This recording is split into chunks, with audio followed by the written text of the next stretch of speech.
Hello, my dear students. This is A.K. Kushwaha and you are watching my YouTube channel English Language and Literature with A.K. Kushwaha. Welcome in this session of English teaching.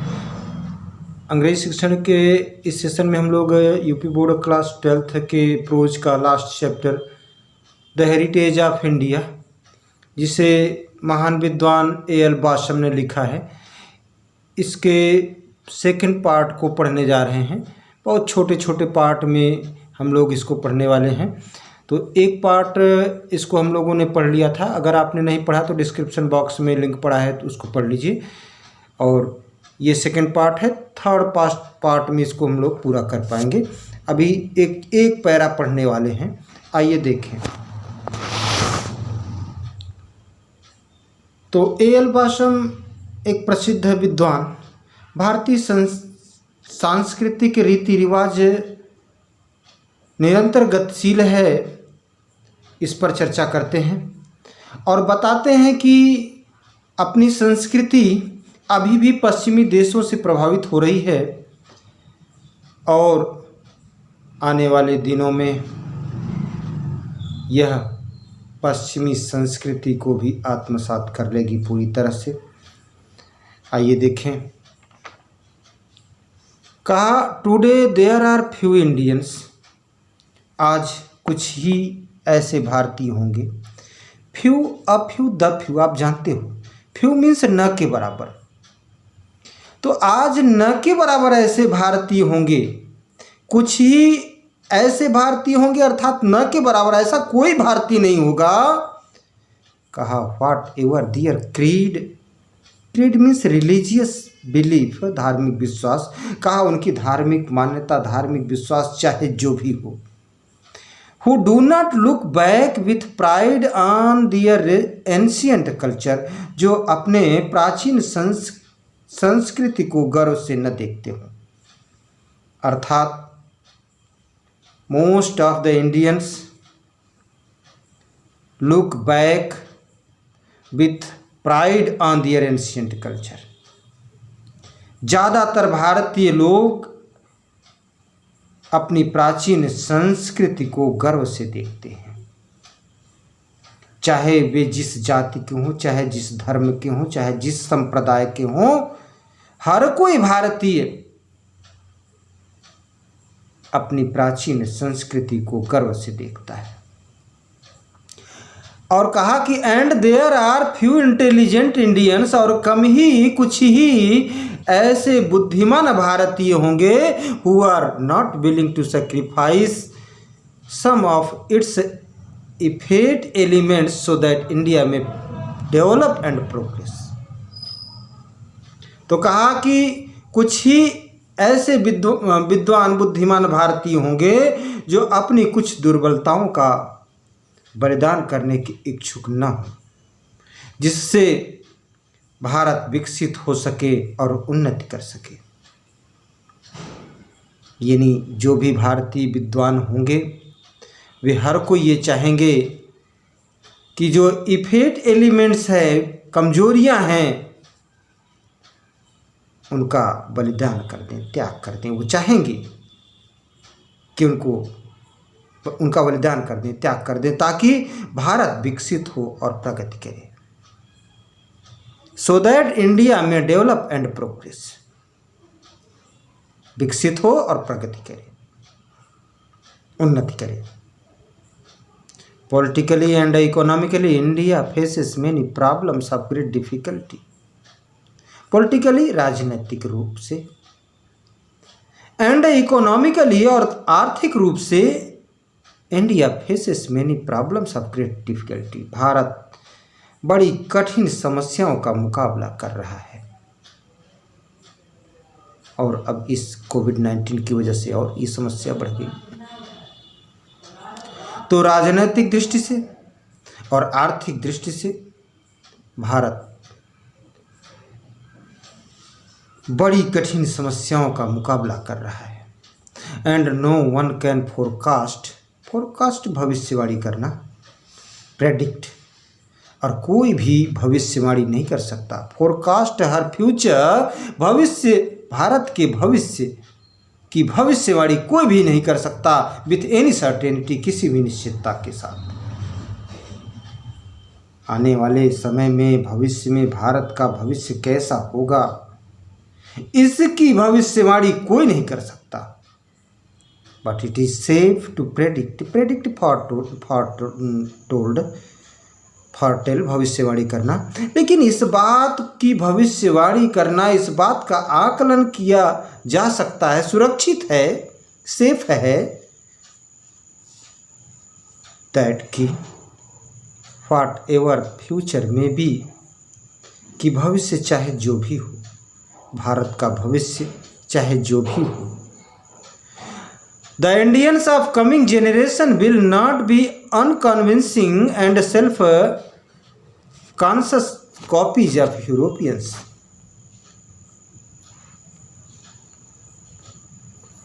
लेकिन यह सुरक्षित रूप से भविष्य का आकलन किया जा सकता है, इसकी भविष्यवाणी की जा सकती है कि उसका भविष्य चाहे जो भी हो, व्हाट एवर द फ्यूचर में बी, भविष्य चाहे जैसा भी हो, the Indians of coming generation, आने वाली भारतीय पीढ़ी, will not be unconvincing not assuring, अविश्वसनीय।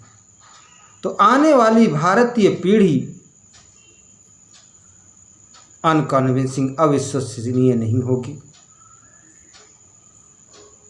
And self conscious copies of European, तथा यूरोप वासियों की अंधानुकरण करने वाली नहीं होगी। इस बात को डंके की चोट पर कहा जा सकता है, इस बात की भविष्य का वाणी करना ये बिल्कुल सुरक्षित है, एकदम सुरक्षित है कि भारत का भविष्य चाहे जो भी हो, व्हाट एवर द फ्यूचर में be, the Indians of coming generation, आने वाली भारतीय पीढ़ी, will not be unconvincing and self conscious copies of European.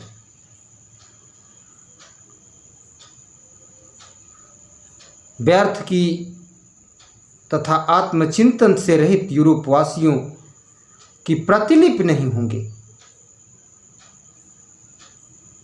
अनावश्यक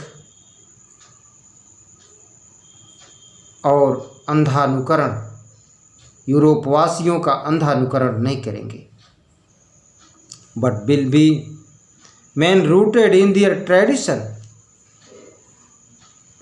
रूटेड इन दियर ट्रेडिशन, अपने रीति रिवाजों में दृढ़ता से स्थापित होंगे, बल्कि but will be men rooted in their tradition, बल्कि वे दृढ़ता से अपनी परंपराओं से जुड़े होंगे, and aware of the continuity of their culture, और अपनी संस्कृति की निरंतरता से परिचित होंगे, जागरूक होंगे, अवेयर ऑफ, जागरूक होना, परिचित होना, अपनी संस्कृति की इस कंटिन्यूटी, निरंतरता के प्रति वे जागरूक होंगे। कल्चर में संस्कृति ऑलरेडी पहले से ही, after only 7 years of independence, स्वतंत्रता प्राप्ति की केवल 7 वर्ष बाद ही the extremes of national self denigration, extreme means पराकाष्ठा, सेल्फ डेनिग्रेशन मीन्स आत्म प्रशंसा करना, अपनी बड़ाई करना। तो स्वतंत्रता के केवल 7 वर्ष बाद ही राष्ट्रीय स्तर पर अपने आप को ही अधिक खराब बना लेने की प्रवृत्ति एंड फेनेटिकल कल्चरल सोविनिज्म और अपने संस्कृति को, अपने राष्ट्र को, अपने धर्म को अधिक ऊंचा, अधिक महान, अधिक बड़ा बताने की जो प्रवृत्ति थी, आर डिसअपियरिंग, वो अदृश्य हो रही है। तो अपने आप को बहुत ही अधिक खराब बना लेने की प्रवृत्ति तथा पागलपन की सीमा तक अपने आप को सांस्कृतिक रूप से श्रेष्ठ मानने की भावना अदृश्य हो रही है। Fanatical cultural chauvinism means strong unreasoning enthusiasm for cultural glory, अत्यधिक सांस्कृतिक प्रशंसा। तो अपने आप को सांस्कृतिक रूप से श्रेष्ठ मानने की भावना अदृश्य हो रही है, डिसअपियर हो रही है, गायब हो रही है। वी बिलीव का हम विश्वास करते हैं that Hindu civilization is in the act of performing its most spectacular feat of synthesis। हमारा विश्वास है, हम विश्वास करते हैं कि हिंदू सभ्यता, सिंथेसिस मीन्स जोड़ना, जोड़ने के अपने अत्यधिक चमत्कारपूर्ण कार्य को कर रही है। The act of performing, performing means प्रदर्शन करना, करना, इट्स मोस्ट स्पेक्टेकुलर, तो अधिक चमत्कारपूर्ण कार्य को कर रही है। यह हम विश्वास करते हैं कि हिंदू सभ्यता जोड़ने के अपने अत्यधिक चमत्कारपूर्ण कार्य को कर रही है। In the past it has received, प्राचीन काल में इसने रिसीव किया, प्राप्त किया। एडॉप्टेड, अनुकूल बनाया। एंड डाइजेस्टेड, और पचा लिया। किसको? Elements of many different cultures, बहुत सी विभिन्न सभ्यताओं की संस्कृतियों को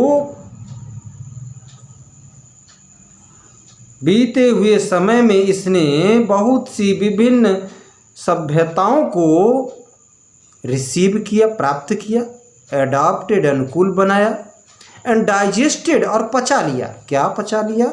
एलिमेंट्स, तत्व ऑफ मेनी डिफरेंट कल्चर्स, भिन्न भिन्न संस्कृतियों के तत्वों को अपने अंदर पचा लिया। अब किन किन सभ्यताओं के तत्वों को पचाया? आगे बता रहा है, Indo European, Mesopotamian, Iranian, Greek, Roman, Scythian, Turkish, Persian and Arab.